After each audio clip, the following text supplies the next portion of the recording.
டேய், நம்ம வெற்றி நம்ம கட்சியின் வெற்றிலடா, நாம பிறந்த பெருமை மிக்க இனத்தின் வெற்றிடா.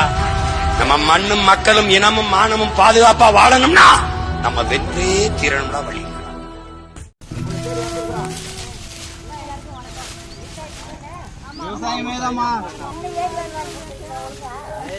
உங்களை சோம்பேத்தனம் படிச்சுட்டாங்க.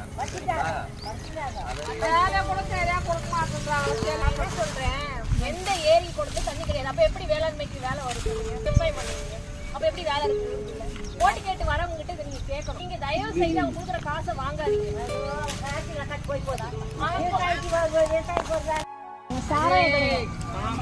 அந்த சாராய கடையில இருந்து வரக்கூடிய வருமானத்தை தான் உங்களுக்கு கொடுக்குறாங்க காசா. இந்த சாராய கடை மூலமா எத்தனையோ குடும்பங்கள் நாசமா போயாச்சு. நேற்றுக்கு 2 தங்கச்சி என்கிட்ட அழுதாங்க. அவங்க 2 அண்ணனும் குடியால நாசமா போயிட்டாங்க அப்படின்னு. குடும்பம் நடுத்தர நிக்குதுன்னு. அப்ப இப்படி பல குடும்பங்கள் கெட்டு போன காசு தான் உங்களுக்கு வந்து கொடுக்குறாங்க. அந்த பாவ காசு நம்ம வாங்கினோம்னா அவங்க பண்ற பாவத்துல நமக்கும் பங்கு இருக்குன்னு அர்த்தம்.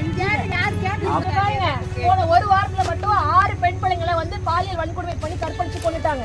காரணம் வந்து இந்த டாஸ்மாக் மதுபோதையும் புதுசா கஞ்சா வேற வந்திருக்குது. அப்ப இதெல்லாம் நீங்க யோசிச்சு பாக்கணும்.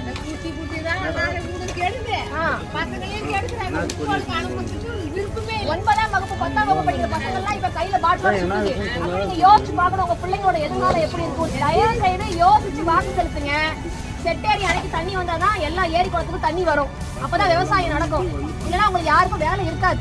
முதல்ல நம்ம வந்துட்டோம்னா என்ன பண்ணுவோம்? விவசாயத்துல நீங்க ஓட்டு போட்டு நாங்க வந்துட்டோம்னா என்ன பண்றதுன்னா முதல்ல ஏரி குளத்துக்கு நிரப்புவோம் தண்ணியை வச்சு. அது எப்படி நிரப்போம் அப்படின்னா செட்டேரி அணைக்கு தண்ணி கொண்டு வந்துருவோம். விவசாயம் பண்றது வந்து அரசு பணியா ஆக்கிடுவோம். நீங்க எல்லாம் கவர்மெண்ட் எம்ப்ளாயிஸ், புரியுதுங்களா? அப்புறம் ஒரு ஊர்லயும் பஸ் ஓடல, எப்படி போவீங்க நீங்க? வெளியூருக்குலாம் தெருவுல தெரிய மாட்டேங்குது. இப்படி இருந்தா எப்படி நீங்க எல்லாம் ஊருக்குள்ள இருக்கீங்க? எனக்கு ரொம்ப ஆச்சரியமா இருக்குது. ஃப்ரீ பஸ்ஸே கேட்கலையே. ஃப்ரீ பஸ் யார் கேட்டா? ஃப்ரீ பஸ் யார் கேட்டா? ஃப்ரீ பஸ் விட்டுட்டு நீங்க நிக்கிறவங்க பஸ் அங்க நிக்குது. அவன் அதிகாரமா எங்களை ஒண்ணு நீ சும்மா ஏத்தின்னு பாத்தாவல்ல. நான் சுட்டு குடுக்குறேன். நான் அதான் சொல்றேன். நான் ஃப்ரீ பஸ் நம்ம யாருமே கேட்கல. வேலை இருந்தா போதும்க்கா. 10 ரூபாய் கொடுத்து நம்மளே போய்க்கலாம். ஆமா, உனக்கு ஏன் ஃப்ரீ பஸ் கேட்டது? ஃப்ரீ பஸ்க்கும் கொடுத்துட்டு கிடக்கு. அந்த அமைச்சர் சொல்றாரு, டிஎம்கே அமைச்சர், ஓசி பஸ்ல தானே போறேன் அப்படின்னு.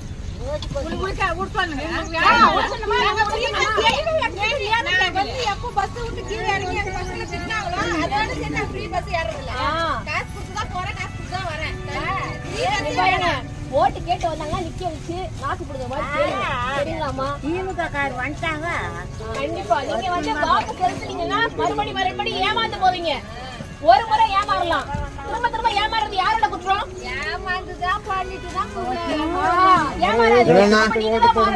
நீங்க தான் மாறணும். இதெல்லாம் யோசிச்சு வாக்கு செலுத்துங்கம்மா. உங்களெல்லாம் நம்பிதான் நிக்கிறோம். சரிங்களா? ரொம்ப நன்றி. சின்னம் விவசாயி. ஓட்டு பாருங்க ஓட்ட, அப்புறம் பாருங்க நாட்டை.